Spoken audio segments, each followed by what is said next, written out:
लोकसभा चुनाव के लिए सपा की नई लिस्ट जारी। बलिया लोकसभा सीट पर सारे सस्पेंस खत्म। बलिया से सनातन पांडे सपा के उम्मीदवार। इस लोकसभा सीट पर अब कांटे की टक्कर। बलिया लोकसभा सीट से समाजवादी पार्टी ने सनातन पांडे को प्रत्याशी घोषित किया है। सनातन पांडे मूल रूप से बलिया के ही रहने वाले हैं। सनातन पांडे मिर्जापुर से डिप्लोमा की पढ़ाई करने के बाद गन्ना विभाग में इंजीनियर बने और वर्ष 1996 में नौकरी से इस्तीफा देकर राजनीति के क्षेत्र में कदम रखे और 2002 में चिलकहर विधानसभा से निर्दल प्रत्याशी के रूप में चुनाव लड़े, लेकिन उन्हें हार का मुंह देखना पड़ा। इसके बाद उन्होंने समाजवादी पार्टी ज्वाइन कर ली और वे फिर 2007 में बलिया के चिलकहर विधानसभा से समाजवादी पार्टी से चुनाव लड़कर विधायक बने। परिसीमन के बाद चिलकहर विधानसभा का अस्तित्व समाप्त हो गया। 2012 में सपा ने सनातन पांडे को बलिया के रसड़ा विधानसभा से उम्मीदवार बनाया, लेकिन सनातन पांडे को हार का सामना करना पड़ा। हालांकि हार के बावजूद समाजवादी पार्टी ने उन्हें दर्जा प्राप्त मंत्री का पद दिया। 2017 में सपा ने एक बार फिर इन्हें रसड़ा से प्रत्याशी बनाया, लेकिन इस बार सनातन पांडे को फिर से हार का सामना करना पड़ा और इस बार सनातन पांडे तीसरे स्थान पर रहे। दो बार चुनाव हारने के बावजूद सनातन पांडे का कद सपा में कम नहीं हुआ और 2019 के लोकसभा चुनाव में समाजवादी पार्टी ने बलिया लोकसभा से प्रत्याशी बनाया, लेकिन इस लोकसभा चुनाव में भी सनातन पांडे बीजेपी प्रत्याशी वीरेंद्र सिंह मस्त से करीब 15,000 मतों से मामूली अंतर से हार गए। इस बार फिर समाजवादी पार्टी ने सनातन पांडे पर भरोसा जताया है। हम सनातन पांडे 87-72 लोकसभा बलिया आप लोगों के बीच 26/4/2024 को आ रहा हूं। आप हमें अपना संपूर्ण आशीर्वाद देने की कृपा करें। मिठाई खा रहे थे, खुशी मना रहे थे, पटाखे फोड़ रहे थे। हम लोग के गार्जियन माननीय सनातन पांडे जी, माननीय अखिलेश यादव जी हम लोग के शीर्ष नेतृत्व इस बार पुनः टिकट देकर भेजे हैं। तो इस बार भी हम लोग का प्रयास और मेहनत हम लोग मिल के करेंगे कि हम लोग इस बार विजयी हो जाए।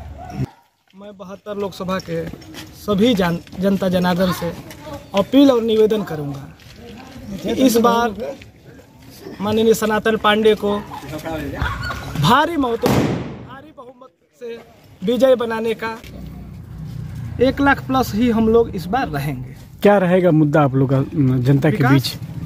विकास के मुद्दे, रोजगार, महंगाई, पीडीए। इस लोकसभा सीट पर जोरदार टक्कर देखने को मिलेगा। बीजेपी ने बलिया से 72 साल के नीरज शेखर को प्रत्याशी घोषित किया है। नीरज शेखर पूर्व प्रधानमंत्री स्वर्गीय चंद्रशेखर के छोटे बेटे हैं। नीरज शेखर दिल्ली विश्वविद्यालय से ग्रेजुएशन की डिग्री हासिल की थी। नीरज शेखर के चुनावी सफर पर नजर डालें तो साल 2007 में चंद्रशेखर के निधन के बाद खाली हुई सीट पर उपचुनाव हुए, जिसमें नीरज शेखर ने समाजवादी पार्टी से चुनाव लड़ा था और जीतकर पहली बार सांसद बने। उसके बाद साल 2009 में हुए लोकसभा आम चुनाव में शेखर एक बार फिर समाजवादी पार्टी से चुनाव लड़े और चुनाव जीतकर दूसरी बार सांसद बने। 2014 के चुनाव में भी शेखर ने समाजवादी पार्टी से ही चुनाव लड़ा था, लेकिन इस बार उन्हें बीजेपी के प्रत्याशी भरत सिंह से हार का मुंह देखना पड़ा था। 2014 में हार के बाद समाजवादी पार्टी ने उन्हें राज्यसभा से सांसद बनाया। 2019 के लोकसभा चुनाव में समाजवादी पार्टी ने नीरज शेखर पर भरोसा नहीं जताया और उनका टिकट काट दिया, जिससे नीरज शेखर नाराज होकर राज्यसभा से इस्तीफा देकर बीजेपी ज्वाइन कर लिए। उसके बाद बीजेपी ने उन्हें राज्यसभा से सांसद बनाया और तब से लेकर अभी तक नीरज शेखर बीजेपी से राज्यसभा के सांसद हैं। इस बार बीजेपी ने उन पर दांव लगाया है और बलिया लोकसभा से प्रत्याशी घोषित किया है।